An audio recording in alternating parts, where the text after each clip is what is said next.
ఓం నమో భగవతే వాసుదేవాయ. ఓం నమో భగవతే వాసుదేవాయ.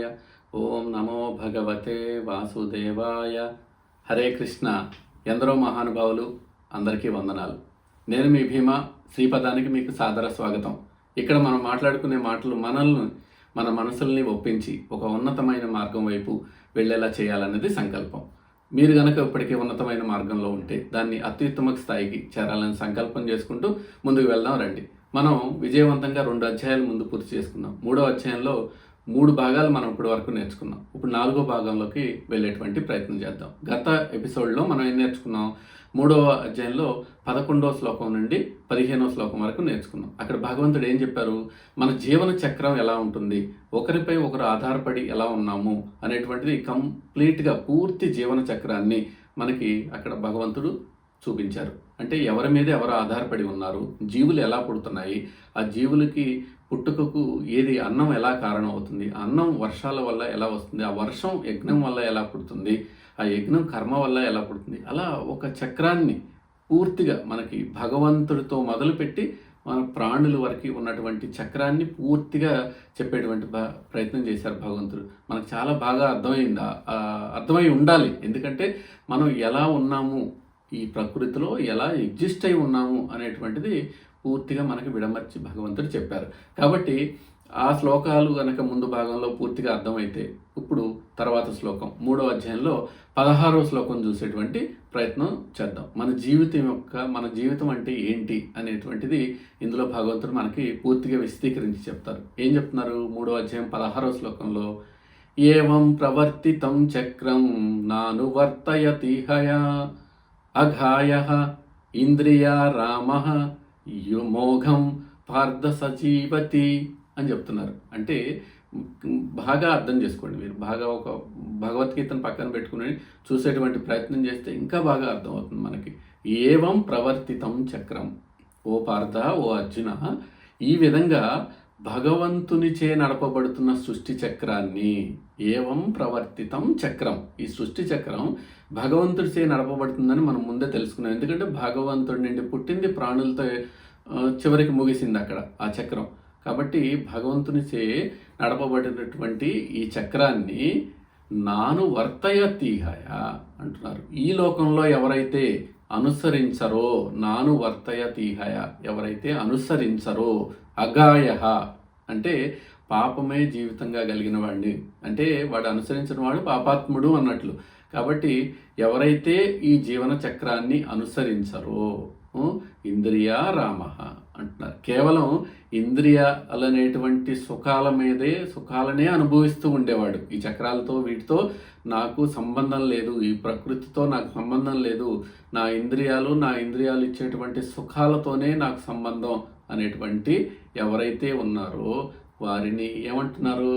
మోఘం స జీవత అంటున్నారు. అంటే వ్యర్థంగా జీవిస్తున్నట్లే, వారు నిజంగా జీవిస్తున్నట్లు కాదు. నువ్వు ప్రకృతితో మమైకమై లేవు, నువ్వు జీవిస్తున్నట్లు కాదు. నీ సుఖాల కోసమే నువ్వు జీవిస్తున్నావు, నీ ఆనందం కోసమే నువ్వు జీవిస్తున్నావు, అంటే నువ్వు వ్యర్థంగా జీవిస్తున్నట్లే ఈ జీవితాన్ని అని చెప్పేటువంటి ప్రయత్నం చేస్తున్నారు భగవంతుడు.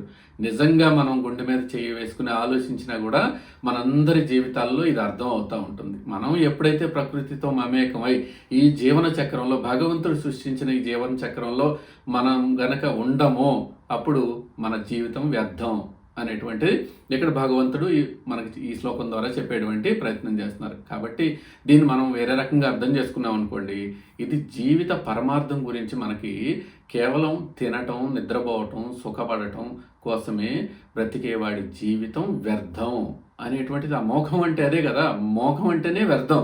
కాబట్టి ఇది ఇలా బతకొద్దు అని చెప్తున్నారు. ఇది వ్యర్థమైనటువంటి జీవితము, ఈ 3 పనుల కోసమే అయ్యేటటువంటిది జీవితం. ఇలా ఎందుకు బతకొద్దు అంటున్నారంటే, మన ప్రకృతిలో చాలా జీవులు, జ్ఞానం లేనటువంటి చాలా జీవులు ఈ 3 చేసి బ్రతుకుతూ ఉంటాయి. కాబట్టి అలా నువ్వు బతకొద్దు అంటున్నారు. ఎందుకంటే భగవంతుడు జ్ఞానం అనేది మనిషికి ఒక్కడికే ఇచ్చారు కాబట్టి, ఆ మనిషి జ్ఞానాన్ని ప్రదర్శించగలడు కాబట్టి, అందుకని భగవంతుడు మనుషులకే, జీవులు ఉన్నట్లో కల్లా మనుషులకే ఈ భావాలన్నీ కూడా చెప్తా ఉన్నారు, ఈ సూత్రాలన్నీ కూడా చెప్తా ఉన్నారు. కాబట్టి మనిషిగా పుట్టినందుకు ఈ సృష్టి చక్రంలో మన వంతు పాత్ర మనం పోషించాలి అనేటువంటిది ఇక్కడ గుర్తు చేస్తున్నారు. సమాజానికి, ప్రకృతికి తిరిగి ఇవ్వాలి అని చెప్తున్నారు. అదే నిజమైన అర్థవంతమైనటువంటి జీవితం అని భగవంతుడు మనకు చెప్తున్నారు. అలా అర్థం చేసుకునేవాడు, అలా అర్థం చేసుకోకుండా అలా భావించిన వాడు భూమికి భారం అని భగవంతుడు ఇక్కడ చెప్పేటువంటి ప్రయత్నం చేస్తున్నారు. ప్రయత్నం కాదు, నిజమే చెప్తున్నారు భగవంతుడు. కాబట్టి మనం అదే అర్థం చేసుకోవాలి. కాబట్టి ఒక మామూలు సాధారణ ఉదాహరణ చూసాం అనుకోండి. ఒక వ్యక్తి ఉన్నాడు, అతను బాగా సంపాదించాడు, తింటాడు, తిరుగుతాడు, ఎంజాయ్ చేస్తాడు, సంపాదించాడు, అతను కష్టపడి సంపాదించాడు ఇంకో రకంగా. కానీ ఎవ్వరికి ఏమి సహాయం చేయడు, తల్లిదండ్రులను పట్టించుకోడు, సమాజం గురించి అస్సలే ఆలోచించడు. ఇలాంటి జీవితం ఎవరికి ఉపయోగం? అది చెప్పండి, ఎవరికి ఉపయోగం? ఈ చక్రంకి ఏమైనా ఉపయోగం? జీవిత చక్రానికి, భగవంతుడు సృష్టించిన చక్రానికి లేదు కదా. కాబట్టి ఎవరికి ఉపయోగం లేనటువంటి జీవితం అది. కాబట్టి ఇంద్రియ రామ భోగి, అతను భోగి అంటారు. కాబట్టి అతని జీవితం వ్యర్థం, మోగం అని మనం ఇక్కడ అర్థం చేసుకోవాలి. కాబట్టి ఇది భగవంతుడే నిర్ణయం చేసేసాడు. ఇలా జీవించవద్దు, మీరు ఇలా జీవించండి అని నిర్ణయం చేసి భగవంతుడు మనకు చెప్తున్నాడు. భగవంతుడు చెప్పిన దాన్ని మనం ఇంకా అది కూడా పాటించలేకపోతే ఇక మన జీవితం వ్యర్థం. కాబట్టి ఇది ఈ శ్లోకం ద్వారా మనం ఇక్కడ అర్థం చేసుకోవచ్చు. దీన్ని ఎన్నో రకాలుగా మనం జీవితంలో అన్వయించుకునేటువంటి ప్రయత్నం చేయొచ్చు. అర్థమైంది కదా ఈ శ్లోకం. 3వ అధ్యాయంలో 16వ శ్లోకం. ఇప్పుడు 3వ అధ్యాయంలో 17వ శ్లోకం చూద్దాం. ఈ 17వ శ్లోకంలో ఏం చెప్తున్నాడు? మనకి పని లేకుండా చేసేవాడు, పని లేని వాడిని ఏమంటారని చెప్తున్నాడు ఇక్కడ భగవంతుడు. ఏం చెప్తారు అందులో? యస్వాత్మరతిరేవస్మాత్ ఆత్మయతృప్తస్య మానవః ఆత్మన్యేవ చ సంతుష్టస్థస్య కార్యం న విద్యతే అంటున్నారు. అంటే ఇక్కడ యస్వాత్మరతిరేవ స్మాత్ అంటున్నారు. అంటే కానీ ఏ మనిషి అయితే తన ఆత్మయందే ప్రీతి కలిగి ఉంటాడో, తన ఆత్మయందే అత్యధికమైనటువంటి ఇష్టం కలిగి ఉంటాడో, ఆత్మతృప్తచ్చ తన ఆత్మయందే తృప్తి కలిగి ఉంటాడో, ఆత్మన్యే చ సంతుష్ట తన ఆత్మయందే సంతోషంగా ఉంటాడో, తస్య కార్యంశ న విద్యతే అటువంటి వానికి చేయవలసినటువంటి పని ఏం లేదు, ఏ కర్తవ్యం లేదు అని చెప్తున్నారు అక్కడ.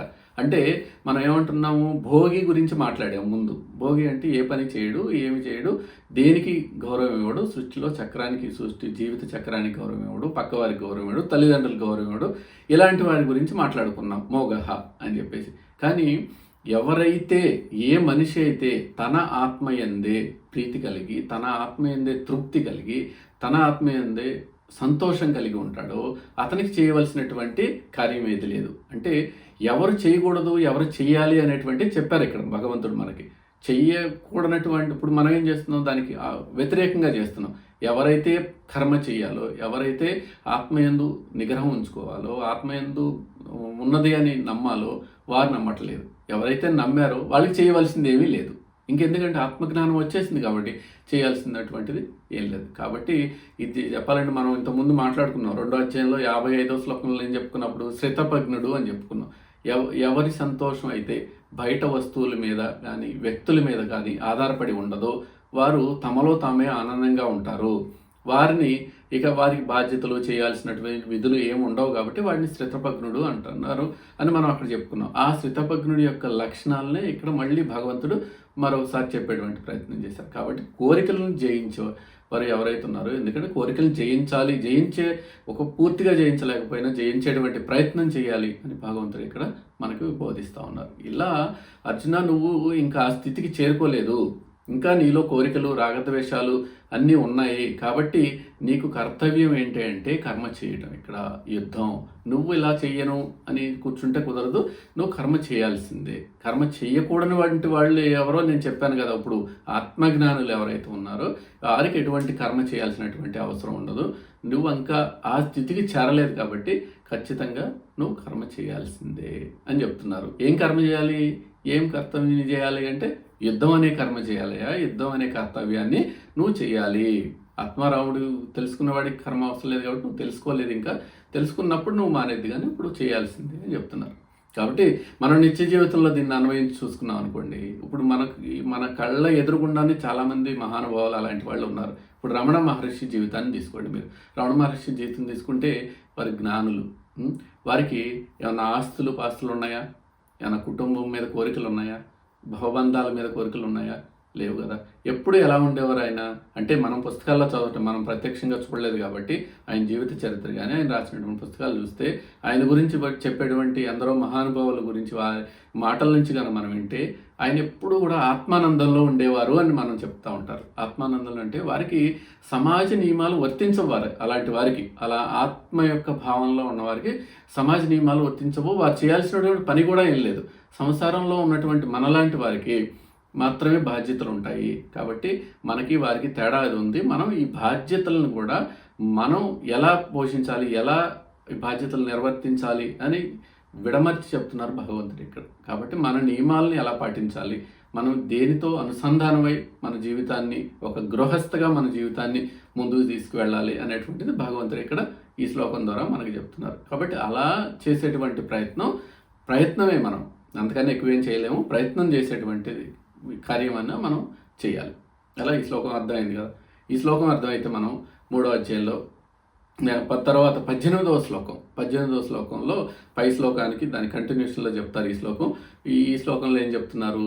నైవ తస్య కృతేనార్థో నా కృతేనేహ కచ్చన నచాస్య సర్వభూతేషు కచ్చిదర్థవ్య ప్రాశ్రయ అని చెప్తున్నారు. అంటే నైవ తస్య కృతేనార్థో, అటువంటి ఆత్మజ్ఞానికి, ఎటువంటి రమణ మహర్షులు లాంటి ఆత్మజ్ఞానికి ఈ లోకంలో కర్మ చేయటం వల్ల వచ్చే పుణ్యంతో పని లేదు. ఇప్పుడు మనందరికీ ఏంటి, కర్మ చేయవయ్యా, నువ్వు కర్మ చేసి సేవ మార్గంలో చేయి, భగవంతుడికి సమర్పించు, ఇవన్నీ మనకి ఇన్స్ట్రక్షన్ చెప్తున్నారు. అంటే అక్కడి నుంచి వచ్చే పుణ్యం ఏదో వస్తుంది, అది నువ్వు పొందవయ్యా అని మనలాంటి వారికి చెప్తున్నారు. కానీ నైవ తస్య కృతేనార్థో, ఎవరైతే జ్ఞానులు ఆత్మజ్ఞానాన్ని ఇప్పటికే పొంది ఉన్నారో రమణ మహర్షులు లాంటి వారు, వారికి ఈ కర్మ చేయటం వల్ల వచ్చే పుణ్యంతో పని లేదు. నా కృతేన కచ్చన, కర్మ చేయకపోవటం వల్ల కూడా వారికి వచ్చే పాపం ఏం లేదు అని చెప్తున్నారు. మనకు పాపం కర్మ చేయకపోతే, కానీ అటువంటి జ్ఞానులకి కర్మ చేయకపోతే వచ్చేటువంటి పాపం లేదు, దానివల్ల వచ్చే పుణ్యం కూడా లేదు అని చెప్తున్నారు. ఇంకేం చెప్తున్నారు? నా చాస్య సర్వభూతేషు కచ్చిదర్థవ్య పాశ్రయ అంటున్నారు. అలాగే తన ప్రయోజనం కోసం ఏ ప్రాణిపైన ఆధారపడవలసిన అవసరం కూడా అటువంటి ఆత్మజ్ఞానులకు లేదు అని భగవంతుడు చెప్తున్నారు. అంటే ఎవరిపైన ఆధారపడాల్సిన చాస్య సర్వభూతేషు, అంటే ఎవరిపైన ఆధారపడవలసినటువంటి పని లేదు అని చెప్తున్నారు. అంటే ఇది జ్ఞాని పొందేటువంటి అత్యున్నతమైన స్వేచ్ఛ. ఇది ఎవరైతే అంటే అబ్జల్యూట్ ఫ్రీడమ్ అంటామే, ఆ ఫ్రీడమ్ మనకు అప్పుడు వస్తుంది, ఆ జ్ఞానాన్ని పొందినప్పుడు మాత్రమే వస్తుంది. ఆ జ్ఞానాన్ని పొందేటువంటి ప్రయత్నం చేయమని మనల్ని చెప్తున్నారు. మనం అందరం పాపపుణ్యాల భయంతో ఏం చేస్తాం, ఏదో అవసరం కోసం పనులు చేస్తూ ఉంటాం. ఏదో అవసరం అంటే ఇది చేస్తే నాకు స్వర్గం వస్తుంది, ఇది చేయకపోతే నరకంలో పడిపోతాను, ఇలాంటి భయాలతో పనిచేస్తూ ఉంటాం. మరి ఆత్మజ్ఞానికి అలాంటి భయమే ఉండదు. అతను పాప పుణ్యాలకు అతీతుడు కాబట్టి అలాంటి భయమే ఉండదు. కాబట్టి అలా వీడితో మంచిగా ఉంటే నాకు పని అవుతుంది అనే అవసరం కూడా అతనికి ఉండదు. అంటే ఎవరితో పక్షంగా ఉండాల్సిన అవసరం లేదు. స్థితప్రజ్ఞుడిలాగా ఒకేలాగా అందరితో ఒకేలాగా ఉంటారు అని చెప్పడం భగవంతుడి యొక్క ఉద్దేశం. అంటే అతను పూర్తిగా స్వతంత్రుడు. కాబట్టి మనం కూడా ఆ స్వతంత్రతను సాధించాలి అని ఈ శ్లోకం ద్వారా మనకు భగవంతుడు ఇక్కడ చెప్తున్నారు. అంటే మనం మామూలుగా ఆలోచించాం అనుకోండి, మామూలుగా ఆలోచిస్తే ఏముంటుంది, మన ఆఫీస్లో భయపడి పని చేస్తూ ఉంటాం. ఎందుకు? సరిగ్గా పని చేయకపోతే బాస్ తిడతారేమో, మనం పైన ఉన్న ఉద్యోగం తిడతారేమో, లేదు ఇంకా చేస్తే మనకి లాభం కోసం ఆలోచించి, ఏం లాభం, ప్రమోషన్ ఏమన్నా వస్తుందేమో మంచిగా పనిచేస్తే. అంటే మనం ఏదో ఒకటి ఆశించే చేస్తున్నాం కదా. ఇక్కడ ఆశించాలి తప్పలేదు, కానీ అదే పనిగా ఆశించి చేస్తున్నాం. కానీ ఇదే ఉదాహరణలో ఒక రిటైర్ అయిపోయారు, ఒక అతను పనులన్నీ చేసి రిటైర్ అయిపోయారు. మరి అతనికి ఏమన్నా బాస్ భయం ఉంటుందా? నేను సరిగా ఇప్పుడు రిటైర్ అయిపోయాను, ఇంకప్పుడు కూడా నీ ఇంట్లో పని చేయకపోతే నా బాస్ నాకు ప్రమోషన్ ఇవ్వడు, నా ఉద్యోగంలో నాకు ఉన్నతమైన స్థానం రాదు అని ఉంటుందా? ఉండదు కదా. అంటే ఆ రిటైర్ అయిన వ్యక్తి ఆత్మజ్ఞానితో సమానం. అలా మనం జీవితంలో ఆ రిటైర్ అయిన వ్యక్తుల్లాగా, అంటే రిటైర్ అవ్వమని కాదు దీని ఉద్దేశం, రిటైర్ అయిన వ్యక్తుల్లాగా ఆత్మజ్ఞానాన్ని సంపాదించాలి, ఆత్మజ్ఞాన స్థితిని పొందాలి, అలాంటి ఉన్నతమైనటువంటి స్థితిని పొందాలని మనకు భగవంతుడు చెప్తున్నారు. ఇలా తేలికైన అర్థాలు మనం తీసుకుని ఎలా మనం చేసేటువంటి కర్మను ఉన్నతమైన మార్గంలోకి పెంచుకోవచ్చు, ఉన్నతమైన మార్గంలోకి తీసుకువెళ్ళవచ్చు అనేటువంటిది ఈ శ్లోకాలన్నీ కూడా మనం కళ్ళు మూసుకుని ఆలోచన చేసి మననం చేస్తే మనకు అర్థమవుతుంది వీటిని ఎలా అన్వయించుకోవచ్చు, వీటిని ఇంకా బాగా మన జీవితానికి ఎలా అన్వయించుకోవచ్చు అనేది. అర్థమైంది కదా? ఈ శ్లోకం కనుక మీకు అర్థమైతే 3వ అధ్యాయం 19వ శ్లోకంలోకి వెళ్దాం. ఈ 19వ శ్లోకం అర్జునుడికి ఒక ఆదేశం ఇస్తున్నారు, ఇక ఇన్స్ట్రక్షన్ ఇచ్చేస్తున్నారు. ఇంత చెప్పాడు ఇప్పుడు వరకు ఈ భగవంతుడు. ఇక ఇప్పుడు ఏం చెప్తున్నారు 19వ శ్లోకంలో, తస్మాదసక్తః సతతం కార్యం కర్మ సమాచర అసక్తో హ్యాచరన్ కర్మ పరమాప్నోతి పూరుషః అంటున్నారు. అంటే తస్మాత్ కాబట్టి అర్జున అసక్తః సతతం అంటున్నారు. అంటే నువ్వు ఎప్పుడు ఫలితంపై ఆసక్తి లేకుండా కార్యం కర్మ సమాచర, చేయవలసిన కర్తవ్యాన్ని చక్కగా ఆచరించవయ్యా. నువ్వు చేయవలసిన పనిని చక్కగా చేసుకుంటా వెళ్ళిపో. ఎందుకు చేసుకుంటూ వెళ్ళమంటున్నాము? అసక్తో హ్యాచరన్ కర్మ అంటున్నారు. అంటే ఆసక్తి లేకుండా నిష్కామంగా కర్మలు ఆచరించే మనిషి పరమాప్నోతి పురుష, అంటే పరమపదాన్ని మోక్షాన్ని పొందుతాడు. అర్జున నువ్వు అలా చేసుకుంటా వెళ్ళు అని చెప్పి ఇన్ని శ్లోకాలు చెప్పి చివరిగా కంక్లూజన్గా కూడా ఈ శ్లోకం చెప్తున్నారు భగవంతుడు. అంటే నువ్వు పరమపదాన్ని మోక్షాన్ని ఇదిని పొందాలి అంటే నువ్వు ఇలా పని చేయి, ఇలా కర్మ చేసుకుంటూ వెళ్ళవయ్యా అని ఫైనల్ ఇన్స్ట్రక్షన్ చెప్పేస్తున్నారు. కాబట్టి నువ్వు ఇంకా జ్ఞానివి కాలేదు, అవునా? 3వ అధ్యాయం 17వ శ్లోకంలో అదే చెప్పారు కదా. కాబట్టి నీకు కర్మ చేయటం ఒక్కటే మార్గం, నువ్వు ఇంకా జ్ఞానివి కాలేదు. కాబట్టి ఆ కర్మను చేసుకుంటావు అన్నారు. అంటే ఆ కర్మ ఎలా చేయమంటున్నారు మళ్ళీ? అసక్తః అంటే డిటాచ్డ్, అంటే బంధం అతుక్కోకుండా అలాంటి కర్మను చేసుకుంటూ ఫలితం మీద మమకారం లేకుండా కర్మ చేసుకుంటూ పో. జ్ఞాన మార్గం ఏమీ కష్టమైంది కాదు, కర్మయోగం ద్వారానే అది మోక్షపదాన్ని నువ్వు పొందగలవు. కాబట్టి నిష్కామ కర్మ చేసుకుంటూ ముందుకు వెళ్ళవయ్యా అని చెప్పి మనకి భగవంతుడు అర్జునుడి ద్వారా మనకు కూడా చెప్తా ఉన్నారు అక్కడ. ఇది నిత్య జీవితంలో కనుక మనం అన్వయం చూసుకున్నాం అనుకోండి ఎట్లా ఉంటుంది. మనకి 2వ అధ్యాయంలో 47వ శ్లోకంలో ఏం చెప్తారు? కర్మణ్యేవాధికారస్తే మా ఫలేషు కదాచన అని చెప్తారు కదా. అంటే నువ్వు కర్మ చేయవే ఫలితాన్ని ఆశించుకొని చెప్తున్నారు. ఈ చివరి శ్లోకం ఇక్కడ కూడా ఏం చెప్తున్నారు? ఈ ఇన్స్ట్రక్షన్లో అదే చెప్తున్నారు. కాబట్టి ఇలా చేయి పని అని చెప్తున్నారు.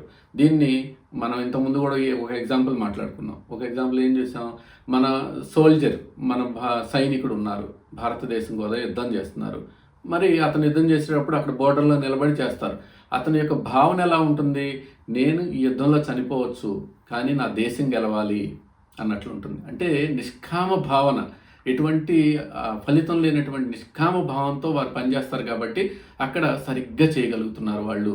ఒకవేళ అక్కడ అనివార్య కారణాల వల్ల అతని ప్రాణాలు పోయినా కూడా అతనికి వీర స్వర్గం లభిస్తుంది. ఎందుకంటే అతనేం ఫలితం ఆశించలేదు, నా దేశం బాగుంటే చాలు అనుకున్నాడు. అంటే సర్వజన హితం సర్వదేశ హితం కోసం అతను అక్కడ చేస్తున్నాడు. కాబట్టి అలాంటి పని, అలాంటి డ్యూటీ మనల్ని కూడా చేయమని భగవంతుడు దీని ద్వారా సందేశం మనకిస్తున్నారు. అర్థమైంది కదా ఈ శ్లోకం, 19వ శ్లోకం.